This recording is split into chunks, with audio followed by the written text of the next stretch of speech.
وصحبه أجمعين. رب اشرح لي صدري ويسر لي أمري واحلل عقدة من لساني يفقهوا قولي. السلام عليكم ورحمة الله وبركاته. Inshallah, we'll continue where we left off last week. We talked about the sources of ruling that was used by Umar ibn Khattab radiallahu anhu. And we see that it was not much different than the time of Rasulullah sallallahu and Abu Bakr Siddiq radiallahu anhu, except that many of the things were more formalized. As time passes by, of course, you are fading away Rasulullah sallallahu alayhi wa sallam time, and the state was continuously expanding, and the population was expanding, hence things had to be more formalized, and that's what we see more and more in the era of Umar al-Khattab and the following Khulafa as well. So we talked about the sources of evidences, and today inshallah we'll talk about, based on these sources of evidences, how of time the judges and themselves were ruling or passing judgments about the cases that were brought in front of them. We'll inshallah just talk about some of the examples, but before I go to the examples, I'd like to just mention that some of the things that we pay attention to, the two things that we should know are: number one, when we talk about judgments passed, there are two kinds of punishments. One is called had, and the other is called ta'zir. Had is the specific punishment that was given in the wahi, from the sunnah, while ta'zir is the punishment that is up to the ruler, that he can decide on the crime committed against. The crime is defined by Allah subhanahu wa ta'ala, has defined the sin, the crime that the punishment can be given. That's one of the basic things, the definition. The other thing is, when it comes to the judiciary ruling that was passed on, there are three things that we see that is important. One is a person is innocent unless proven guilty. And this is from the hadith of Rasulullah sallallahu alaihi wasallam. It's not other way around. You don't pick up somebody off the street and then try to build a case around the case. Unfortunately, this is what we are seeing in so-called progressed world today. That there are brothers and sisters in Islam, more even than others. Many times you see the cases where people have been detained, they've been kidnapped, or they have been arrested and sent to prison. And sometimes we find in cases, as we discussed before also, that cases run for decades, and then you find the person was not guilty.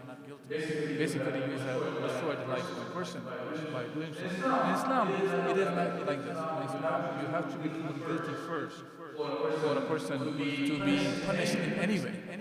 So that's one of the things. Other thing in Islam is, if there is doubt, then the had is not placed on the person. If there is any doubt, and then we let the person go away from the had. In some cases, you find some ta'zir that have been placed, not the had that have been applied on them. So that's the second thing. And the third thing is, which is, if a person has insulted somebody, or he has accused somebody of some crime or some sin, and he is not the one who has any kind of proof, but has just insulted a person, then as a matter of fact, he can be punished. So that prevents a lot of things that we see in the society today. Many times, I believe, if you go to any of the grocery stores and you find some of those tabloids, and tabloids, journalists or so-called journalists, they're just talking about people's lives. And in many cases, they're talking about cases like we're talking about fornication or adultery, about the people. And in Islam, it's a huge sin. And a person can be punished for that as well. So that clears up the society from many of the sins that we are seeing today that have been going on. So we find that in these cases today that we'll talk about, the judiciary or the judicial system that was there at the time of Khattab, these things were kept in mind. And so I'll start with some of the examples, inshallah. One of the things that happened in the time of Umar ibn Khattab radiallahu anhu, which did not happen in the past. What I meant by that is a crime that was committed. A crime that was done by Mu'adh bin Za'idah, and he forged the seal of the Khalifa. So the seal of the Khalifa, which is basically shows that a statement or something that we passed on is an official statement. And hence from that, the wealth of the Bayt al-Mal, the treasury of the state, was stolen. The ta'zir, as I said, look, ta'zir is something that the ruler has the right to make a punishment for a specific sin, and that hasn't happened. Hence, we find the ta'zir was done, and the person was whipped at the time of Khattab. Now, we have to take these things in current times as well, right? The purpose is not just talking about the stories. What do we see today? When it comes to this kind of stealing from the treasury, stealing from the wealth that really belongs to the benefit of the ummah, we find it's not the outsider. Many a time we find the ones who have the authority, they are the ones stealing. They don't even have to come up with fake seals. They use the real seal. And make the cases arise in a manner that they can take the wealth and steal the wealth in a manner that it seems like as if it is their duty right for them to take the wealth of the ummah. So, look at the way in the time of Khattab, he was very strict about this issue of that. And strict does not mean in a bad sense. A lot of times, the society that we're living in, sometimes the firmness and the strictness is considered as if this is something wrong. Similarly, all the time, flexibility and compromises are looked at as something good. The issue is not whether strictness is right or wrong, firmness is right or wrong, or flexibility is right. The issue should always be for the Muslim is if what we are discussing is from the Quran and Sunnah or not. Allah Azza wa Jalla wants something from us, whether it takes us towards ease or takes us towards a hard difficulty. Whatever Allah subhanahu wa ta'ala wishes from us, we follow the command of Allah.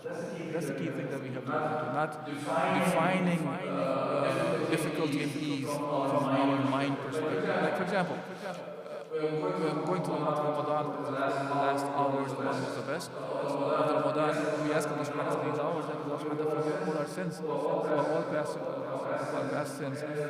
Make us the one who get the most of this Ramadan. But in the Ramadan, the ayat that talk about the Ramadan, for example, that talks about kind of suffering or maridan, that talk about the one who is sick or traveling. For that, Allah Azza wa Jalla has given the yusr. Yeah? Allah subhanahu wa ta'ala wants the ease, and Allah subhanahu wa ta'ala does not want the difficulty. So it's not that Allah subhanahu wa ta'ala is asking us for difficulties in the ahkam. But sometimes we perceive something is difficult. It does not mean that Allah wishes difficulty. It could be our own state of iman that to follow what Allah has commanded us, it seems to be difficult for us. This is something we have to work on ourselves as well. So difficulty in should not be looked at as if it's easy for me, then I'll follow the command of Allah. If it's difficult, then I'll put it on the side. No, Allah has to be follow as Allah has commanded us. Whether it seems to be difficult, sometimes it could be something which we do not like. Right? Like Allah subhanahu wa ta'ala, Allah has prescribed you fighting in the battle of Allah subhanahu wa ta'ala. And you dislike it. But Allah subhanahu wa ta'ala says there are things that you dislike that will be good for you. And the thing that you may like, there's shar for you, there's evil for you in there. And Allah knows, you know, so this is the way, these are the principles that we should always keep in our mind when we are looking at the ahkam of Allah subhanahu wa ta'ala. Okay. Similarly, in the time of Umar, one of the persons he stole from the Bayt al-Mal. Now, Umar, he did the ta'zir, but he did not cut his hand, which is the hadd in this case. And the reason for that was, Umar mentioned, was he had no right, because the issue was that if a person is in need, And for example, if a person does not have enough to eat, he's going through hunger. In those cases, the had does not apply. And some people, they have misunderstood Umar's this kind of not putting the had as if Umar is the one who was suspending the command of Allah subhanahu wa ta'ala. That's not the case. He was still following the command of Allah subhanahu wa ta'ala in that case, because it is not allowed to put the had below the hadith of Rasulullah sallallahu alayhi wa sallam. As in Makhmasa, for example, in the case of hunger, you don't do the cutting. Now, so Umar bin Khattab, he did not apply the had, but he did for the ta'zir. See, look, let's not misunderstand that. In some cases, you don't apply the had does not mean the sin is not sin anymore. It's the issue of the punishment. And actually, there's one more point I want to make in the beginning of it. I'd like to make it now also. When we talk about the punishment system we see in the judiciary, which is called al-qubat, the system of punishment. Especially in the Western world, they have used this punishment system to show as if the Sharia is about just punishment. And that's not the case in Islam. Al-Qubat, the punishment is, if you open the books of the fiqh, it's a very small section normally you find dealing with the punishment system. There's a 95%, 99% could be the books are just discussing how to do the actions. Al-Qubat, the punishment system, is only about when these are outlier things that happen, which is people are crossing the boundaries, and in those cases, these punishments are upheld. And even for that, Islam first provides a system for the people to live a just system. It's not that injustice is prevailing and all sorts of fahisha is going on, and then you suddenly come and say, how can you do fahisha? How can you do the injustice? How can you steal? How can you do all this? First, Islam provides a just system for the people to live in. And then if a person still continues to commit the haram, he is choosing himself to be in the situation where the punishment should be applied. This is why you find, as talk about, when Islam ruled for about 13 plus 100 years, only for stealing the had was applied for 200 people. Imagine that. And how many shoplifting and stealing cases happen all around the world today? And Islam ruled for 13 plus centuries and 200 punishments for that. So that shows that Islam actually provides justice in ways that make sure that the people do not have to steal even, because the basic necessities and needs are fulfilled already. Okay. Now, as I was talking about the stealing, similarly in the Amr Ramadan, which is the year of ashes. This is the time of the drought that happened in the time of Prophet Muhammad. We talked about this, we were discussing the economic crisis that happened in the time of Umar when we were discussing Ramadan. So I'm not going to go into the details of the year of ashes, the drought that happened, and how Umar took care of it. But we talk about that one of the thefts that happened in Amr Ramadan. And Atim ibn Abi Baltah, he had slaves, and they stole a camel, and they slaughtered it, and they ate it. And they were caught. Umar al-Khattab, he did not apply the had on them again, because of the issue of this stealing was out of hunger, out of the situation the Ummah was suffering.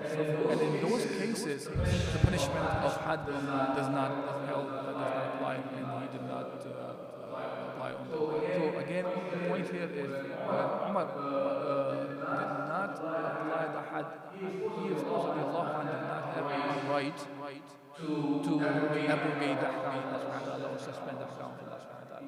He was one of the Khulafa. His job was to apply the command of Allah, not to take it away. So another aspect of that to understand is the rules of Allah do not change with time and places. As this is what has been normally used for this. What I mean by that here is the rules of Allah do not change by time and place. No matter where you are, what time you are in, it continues to be as Allah has commanded. It is different than to understand that when the new things arises, the things which never happened in the past, this is not called changing the command of Allah subhanahu wa ta'ala. Like for example, you cannot say, oh, I am living in the United States, or I'm living in the West, or I'm living in the East. So rida is so prevalent, so it's okay for us to be engaged in rida. We cannot say that. Haram is the side of Allah subhanahu wa ta'ala. It continues to be haram. No matter what time we are in, wherever we are looking at, haram stays haram. So time and zaman wa makan does not change the command of Allah subhanahu wa ta'ala. Yeah? But if the new issues come up, we have to go back and see what Allah Azza wa Jalla wants for that new specific situation that did not exist before. So we have to know the command of Allah and we apply those commands at that time. Okay. Now, talking about if somebody is forced to do a haram, in those cases, and especially in the case of zina, zina have been forced on somebody. And the force can be that the person under threat of life and death situation, all those situations. And if it has happened on somebody, the person did not even know it had happened on them. In those cases, the had does not apply on the person who has been forced on. That's one thing to understand. Second thing is, if it is forced, it's no more the issue of, it's not the issue of case of zina anymore directly. We're talking about which is a forcing or rape. Rape is not as a zina. And this is one thing that I have found in fact, for example, Pakistani court systems, they ridicule this idea of punishment in Islam by bringing the issue of the zina and of the issue of rape. And they try to equate with the zina. And then they try to say, oh, the person who has been raped has to bring witnesses now to say she has been raped, or he has been raped.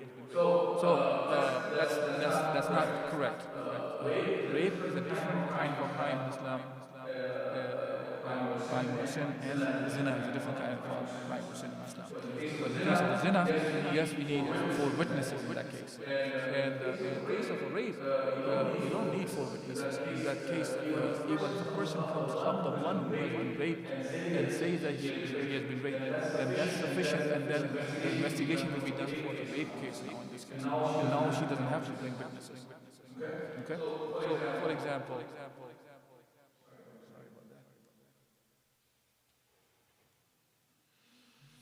okay. So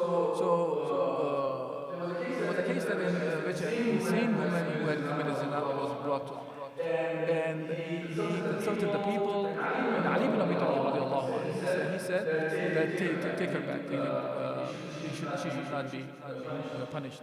And before I just talk about this case itself, as I have mentioned in the past as well, look at the relationship Umar always had with Ali ibn Abi Talib radiallahu anhu. Look at these stories about that. Umar, we find in many cases he's consulting Ali ibn Abi Talib, especially when it comes to judgments. Judgments of Ali radiallahu anhu are famous among the fuqaha, and until today you find the khutbah the Khatib is making dua about the judgments of Ali radiallahu anhu. So the idea is Ali was sharp in this specific field, and Umar understood that, and Umar led Ali radiallahu anhu in many cases to understand if a case what should be a judgment was. And this is where Ali radiallahu anhu, his response was, because Umar's judgment was going to be punished the woman in that case, and Ali said, reminded him of the hadith of Rasulullah sallallahu alayhi wa sallam, رفع القلم عن ثلاثة, that the pen has been raised from 3. Who are those people? And in 9, حتى يستيقظ. That the person who is sleeping until he wakes up. And عن الصغير حتى يحلم. الصغير meaning the person who has not hit the بلوغة, he is not adult yet, mature yet. Then until the child grows up, he is the pen, meaning the accountability from the person from Allah subhanahu wa ta'ala who has been raised. The person is not accountable when he's in a state of sleeping, he's a child until he hits the puberty. And the third one says, وَعَلَى الْمَجْنُونِ حَتَّى يَعْقِلَ أَوْ يُفِيقَ. That all the majnun, insane person, until he gains sanity. So insane person is not accountable either. Hence, Ali ibn Mali, the hadith of Rasulullah sallallahu alaihi wasallam, and when Umar reminded of that, Umar returned back and he said, okay, this that should not be applied. And Umar's response was, he said the takbir for Allahu Akbar, for thanking Allah subhanahu wa ta'ala to have Ali, people like Ali around him, who prevented him to commit this mistake. And this is one of the things Ali radiallahu anhu, one of the statements when somebody came to Ali at one point in his Khilafah and he said, how come in the time of Bakr and Umar and Uthman we don't see that kind of a fitna we are seeing in your time? And Ali's response was, it is because those people have people like me around him, and I have people like you. Hence we see this kind of disasters that are happening in the fitna is happening around. Ali was very quick in responses also, and he was very sharp in these things. Okay.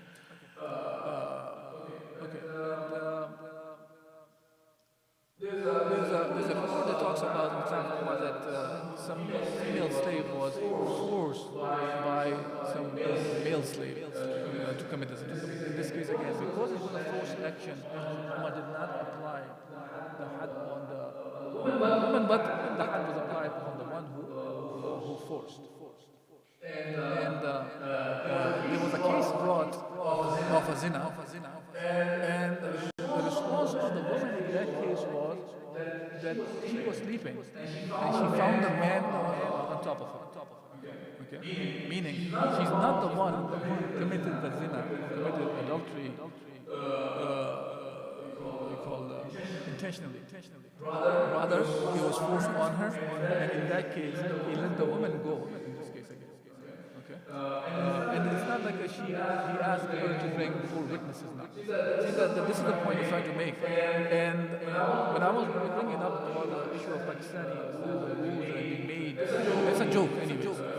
From that perspective, that you make civil Sharia code and you can go to whichever court you feel like. And within that, it's almost as if the court system is made in a way to repel the people from Islam. Because when they're talking about the zina, when a woman has been forced or raped, and then you try to say, okay, then she should be punished as if she has committed zina because she does not have witnesses. So you have started the case to begin with the wrong stance that it's a zina case.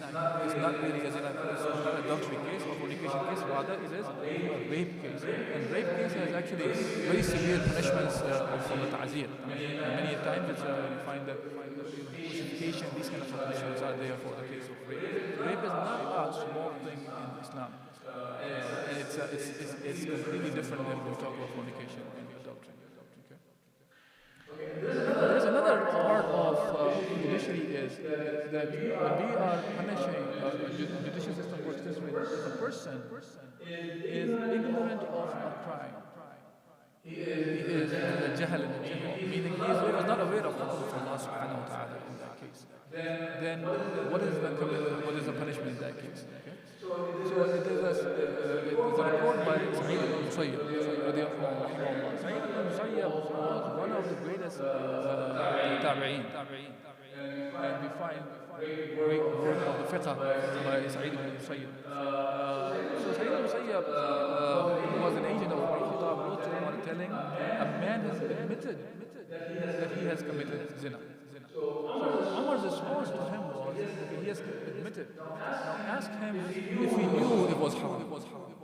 And if he says no, then tell them it is haram, and if he does again, then punish him. But if he does not, then do not apply that, basically. So the idea here is that especially when we are talking about the Islam is expanding at a very rapid speed in the time of Umar Khattab, there were areas that were opened up where the teachings of Islam may have not reached to the people yet.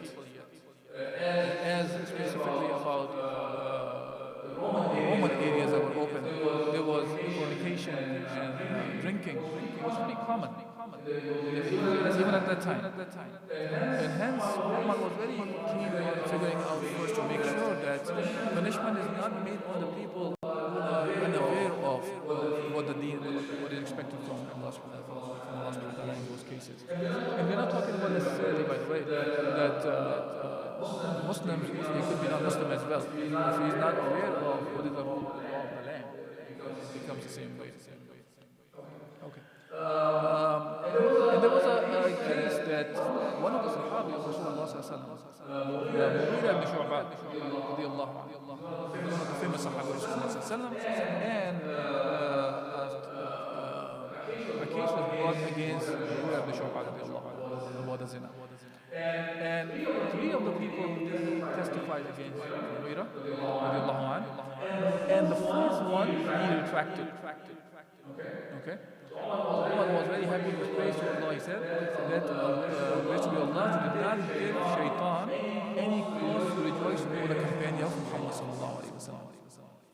And he carried out the had punishment for the slander. So remember that in the case of zina, when you don't have four witnesses, only one witness come up, two witnesses come up, three come up, and there's not enough of one. Then those ones which do not bring the complete witnesses, then they can be punished for slander. Because the thing is, when you bring the case like that, even though you don't prove it, what are you doing here?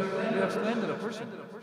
You accuse somebody of a crime. So it's not the issue of you were not able to fulfill your end of it, that you did not prove it that he committed zina, or she committed zina.